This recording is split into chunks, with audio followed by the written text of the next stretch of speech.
नमस्कार। आज हम यहाँ पर चर्चा करेंगे एक ऐसे महामानव की जिनका बहुत भारी बड़ा कंट्रीब्यूशन देश के लिए, समाज के लिए, हिंदू धर्म के लिए रहा है, लेकिन आज हम उनको ना शक्ल से पहचानते हैं ना नाम से जानते हैं।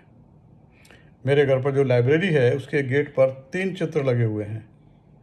जो भी छोटा बड़ा कोई भी आता है मैं उसको वहाँ लेकर के जाता हूँ और पूछता हूँ कि भाई इनको पहचानो, ये कौन है। आज तक कोई एक भी छोटा या बड़ा ऐसा नहीं मुझे मिला जो तीनों चित्रों को पहचान पाया हो। उसमें एक हैं स्वामी विवेकानंद, एक हैं पंडित मदन मोहन मालवीय और तीसरे हैं लोकमान्य तिलक। ऐसा कैसे हुआ कि हम इनको पहचान नहीं पा रहे? ये अपने आप से नहीं हुआ, ये बाकायदा एक स्ट्रेटजी के तहत किया गया।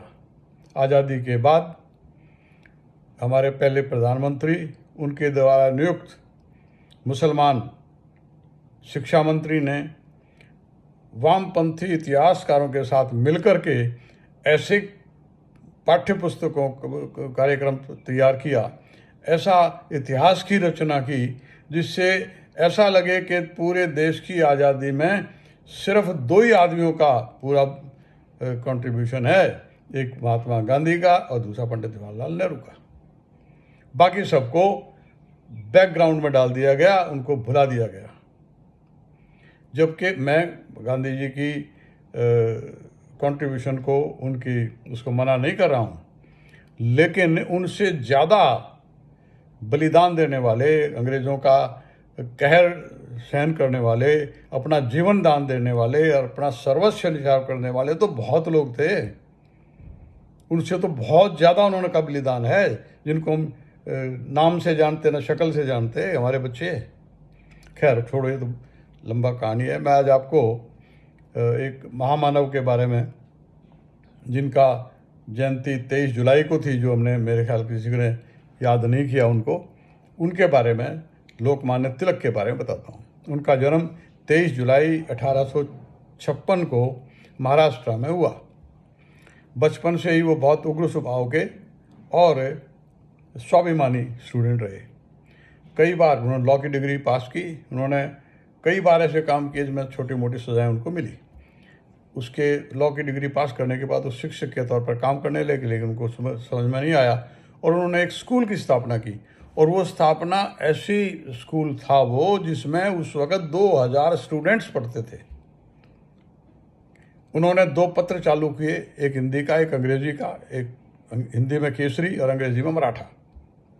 गणेश जयंती जो आज इतने बड़े स्केल पर पूरे हिंदुस्तान में मनाई जाती है, उसकी शुरुआत लोकमान्य तिलक ने ही की थी।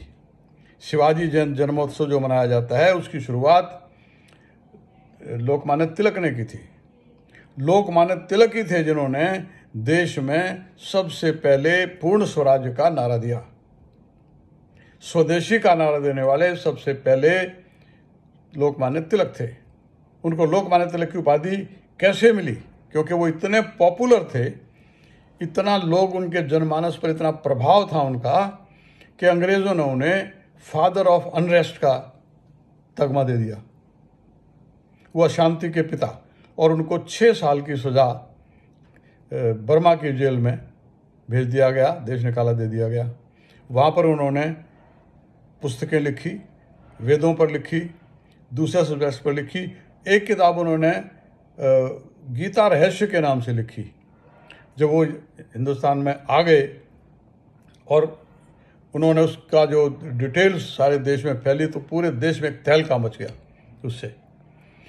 वो इतने ज़्यादा पॉपुलर थे कि महात्मा गांधी ने कहा कि जितना जनमानस पर प्रभाव लोकमान्य तिलक ने डाला है, इतना किसी दूसरे नेता ने नहीं डाला।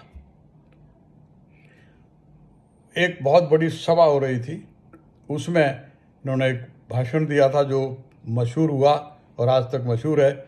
उसमें इन्होंने कहा था, freedom is my birthright, I must have it. और फिर मुसलमानों की तरफ इंगित करके कहा, if you come with you, if you don't without you, if you oppose in spite of you. जन्म सिद्ध अधिकार है मेरा आज़ादी, मैं उसको लेकर के रहूँगा। और मुसलमानों को कहा कि अगर तुम मेरे साथ आते हो, तुम्हारे साथ मिल के लूँगा, अगर तुम विरोध करते हो तो उसके बावजूद लूँगा, और अगर तुम साथ आते हो साथ मिल के लूँगा, अगर तुम विरोध करते हो तो भी मैं आज़ादी तो लेकर के रहूँगा। 1910 के दशक में जो 3 प्रमुख नेता देश में थे, उत्तर प्रदेश पंजाब से लाला लाजपत राय, बंगाल से विपिन चंद्र पाल और महाराष्ट्र से लोकमान्य तिलक।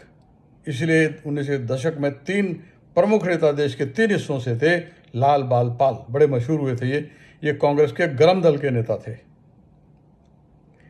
जब पंजाब में नरसंहार हुआ जलियांवाला बाग का, तो उस वक्त इनको बड़ा भारी धक्का लगा, बीमार हो गए और 1920 में 1 अगस्त को इनका स्वर्गवास हो गया। इनके स्वर्गवास पर इतने ज़्यादा पॉपुलर ये थे कि 2 लाख से ज़्यादा आदमी पहुंचे थे। आप समझिए कितने पॉपुलर रहे होंगे, और पूरे देश में बड़ा भारी एक वो हुआ। इनको 7 बार जेल हुई तरह तरह की। इन्होंने देश के लिए, समाज के लिए, हिंदू धर्म के लिए जो कुछ किया उसको बुलाया नहीं जा सकता। हमें इनको याद करना चाहिए, इनके मूल्यों को याद करना चाहिए। इसलिए नहीं कि इनको हमें कुछ करना है, बल्कि कवि ने कहा एक इन्हीं के बारे में, तुमने दिया राष्ट्र को जीवन, राष्ट्र तुम्हें क्या देगा, अपनी आग तेज करने को नाम तुम्हारा लेगा। तो ये बड़े प्रेरणा के स्रोत हैं हमारे अगली पीढ़ियों के लिए। हमें इनको जानना चाहिए, मानना चाहिए, बच्चों को बताना चाहिए इनके बारे में। जय श्री कृष्ण।